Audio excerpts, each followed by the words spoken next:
এই মুহূর্তে ক্রমেই রাজনীতিতে প্রাধান্য পাচ্ছেন অভিষেক ব্যানার্জি। তিনি যে দলের সেকেন্ড ইন কমান্ড সেটা বলতে কোনো দ্বিধা নেই। গত দুদিনে আমরা দেখেছি অভিষেক ব্যানার্জি সন্ধেবেলায় মমতা ব্যানার্জির কালীঘাটের বাড়িতে গেছেন। মমতা ব্যানার্জির ছোট্ট একটা অস্ত্রোপচার হয়েছে, সেটা কারো অজানা নয়। শুক্রবার তিনি গিয়েছিলেন পিজিতে, রুটিন চেক আপ করার জন্য গিয়েছিলেন, আর তখনই তার অস্ত্রোপচারটা হয়। তারপর অভিষেক ব্যানার্জি শনিবার সন্ধেবেলায় যান পিসির শারীরিক অবস্থার খোঁজ নিতে। ঠিক তারপর বছরের প্রথম দিন সন্ধেবেলা অভিষেক ব্যানার্জি আবারও যান মমতা ব্যানার্জির বাড়িতে। তার সঙ্গে ছিলেন ফিরহাদ হাকিমও। সেখানে মূলত সৌজন্য বিনিময় হয় নতুন বছরে। মমতা ব্যানার্জি কেমন আছেন সেই খোঁজও নেওয়া হয়, দুজনের মধ্যে কথাও হয়েছে। এর মধ্যে সূত্র বলছে মমতা ব্যানার্জি নাকি অভিষেক ব্যানার্জিকে একটা নির্দেশ দিয়েছেন। সেখানে আদি নতুন টিএমসি নিয়ে দ্বন্দ্ব প্রকাশ্যে আসছে। সেখানে অভিষেক ব্যানার্জিকে কাজ করার অর্ডার দিলেন মমতা ব্যানার্জি। আর তার মধ্যে মোট 8 মিনিটের কথোপকথন হয়েছে, যেখানে অভিষেক ব্যানার্জিকে বলছেন দলের কাজে মন দিতে। প্রশাসন চালিয়ে দল চালানোটা তার কাছে কঠিন, তাকে যদি সব কাজ সমানভাবে করতে হয় তা তো হয় না, তাই অভিষেক ব্যানার্জিকে তিনি এই নির্দেশ দিয়েছেন।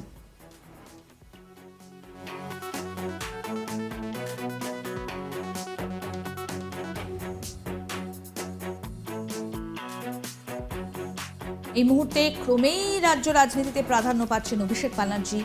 তিনি যে দলের সেকেন্ড ইন কমান্ড সেটা বলতে কারো দ্বিধা নেই। গত দুদিনে আমরা দেখেছি যে অভিষেক ব্যানার্জি সন্ধ্যেবেলা মমতা ব্যানার্জির বাড়িতে গিয়েছেন, কালীঘাটের বাড়িতে।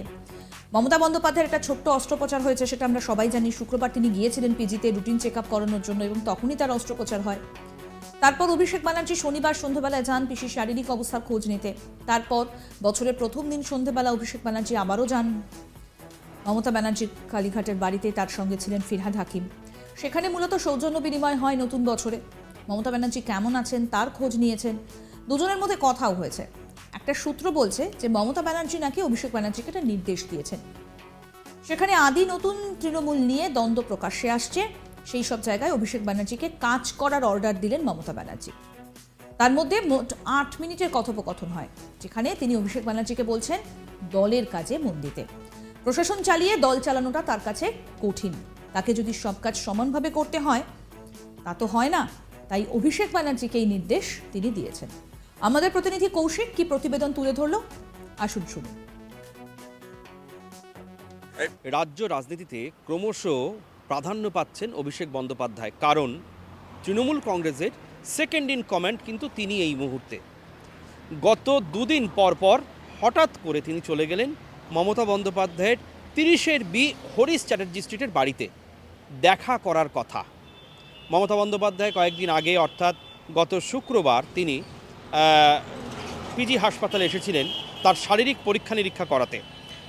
তারপরেই অভিষেক বন্দ্যোপাধ্যায় মমতা বন্দ্যোপাধ্যায়ের বাড়িতে শনিবার দিন সন্ধ্যে 7:30টার সময় গিয়ে উপস্থিত হয়েছিলেন পিসির শারীরিক খোঁজখবর নেওয়ার জন্যে, কেমন আছেন মমতা বন্দ্যোপাধ্যায়। ঠিক তারপরেই গতকাল বছরের প্রথম দিন সন্ধেবেলা 6টার সময় মমতা বন্দ্যোপাধ্যায়ের সঙ্গে ফের একবার দেখা করতে যান অভিষেক বন্দ্যোপাধ্যায়, যিনি ডায়মন্ড হারবারের তৃণমূল কংগ্রেস সাংসদ। তার সঙ্গে ছিলেন কলকাতার মহানাগরিক ফিরহাদ হাকিম।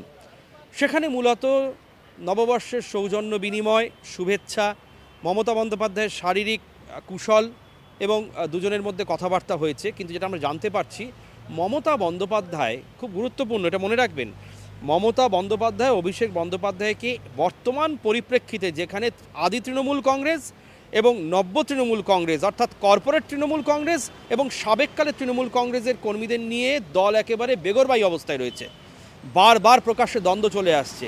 ঠিক সেই জায়গায় দাঁড়িয়ে, সেই অবস্থায় দাঁড়িয়ে মমতা বন্দ্যোপাধ্যায় গতকাল অভিষেক বন্দ্যোপাধ্যায়কে 8 মিনিটের কথোপকথনের মাঝখানে একটি গুরুত্বপূর্ণ কথা বলেছেন। কি জানেন সেটা? বলেছে দলের কাজে মন দাও, দলের কাজে আরও বেশি প্রচার করো। খুব স্বাভাবিক, মমতা বন্দ্যোপাধ্যায় তিনি প্রশাসন চালিয়ে, সরকার চালিয়ে দল চালানো তার পক্ষে সত্যি খুব কঠিন কাজ হয়ে দাঁড়াচ্ছে, কারণ 70 বছরে পদার্পণ করবেন তিনি। এখনও তাকে যদি 3টে কাজ সমানভাবে করতে হয়, তিনিও তো একজন মানুষ, রক্ত মাংসের মানুষ, তিনি তো ভগবান নয়। তাকে 18 ঘন্টা কাজ করতে হয় এখনই। দলের কাজ সামলান, সংগঠনের কাজ সামলান, সরকারের কাজ সামলান, প্রশাসনের কাজ সামলান এবং গোটা রাজ্যের সমস্ত জেলার প্রত্যেক তৃণমূলের নেতা নেত্রী সাংসদ বিধায়ক এমনকি ব্লক স্তরের কর্মী পর্যন্ত প্রত্যেকের নাম মনে থাকে মমতা বন্দ্যোপাধ্যায়ের। এতটাই স্মৃতি তার ক্ষুরোধার। সেই মমতা বন্দ্যোপাধ্যায় গতকাল অভিষেক বন্দ্যোপাধ্যায়কে বললেন আসন্ন লোকসভা নির্বাচনের আগে তৃণমূল কংগ্রেসের রণকৌশল প্রস্তুত করতে তাকে কিন্তু আরও বেশি সক্রিয় ভূমিকা পালন করতে হবে। শুধু তাই নয়, দলের নেতা কর্মীদের সঙ্গে নিয়মিত যোগাযোগের পাশাপাশি তৃণমূল কংগ্রেসের যে প্রকল্পগুলোর কাজ চলছে রাজ্য জুড়ে সেগুলোকে আরও বেশি ডোর টু ডোর জনসংযোগ করতে হবে। দলের কাজে মনোযোগ দেওয়ার কথা মমতা বন্দ্যোপাধ্যায় বলেছেন ঠিকই, কিন্তু ঠিক সেই সময় তৃণমূল কংগ্রেস তো একটা পরিবার।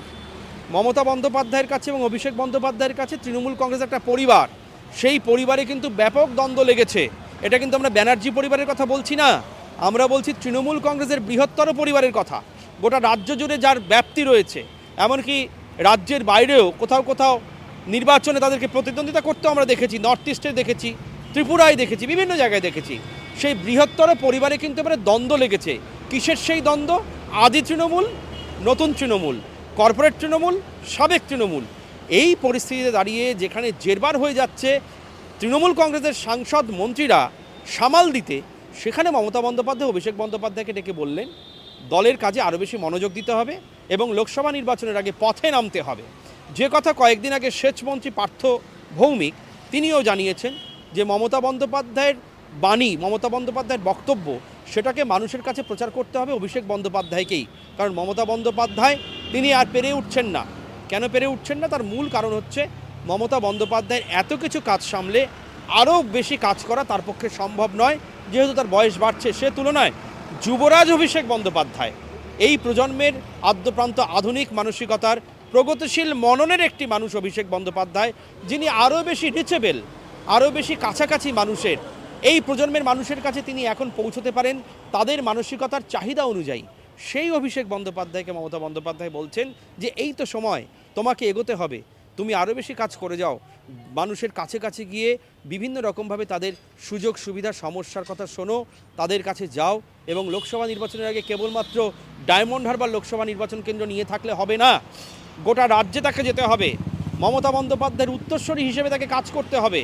এবং তৃণমূল কংগ্রেসের নেতা নেত্রীরাও কিন্তু চাইছেন অভিষেক বন্দ্যোপাধ্যায় যথেষ্ট বেশি গ্রহণযোগ্য। এই প্রজন্ম এবং যারা প্রবীণ প্রজন্ম, মানে নবীন এবং প্রবীণ উভয়ের কাছে যথেষ্ট বেশি গ্রহণযোগ্য, কারণ অভিষেক বন্দ্যোপাধ্যায় কিন্তু মানুষের মনের কাছাকাছি রয়েছেন। সেই অভিষেক বন্দ্যোপাধ্যায়কেই মমতা বন্দ্যোপাধ্যায় গতকাল বললেন আরও বেশি কাজ করার কথা।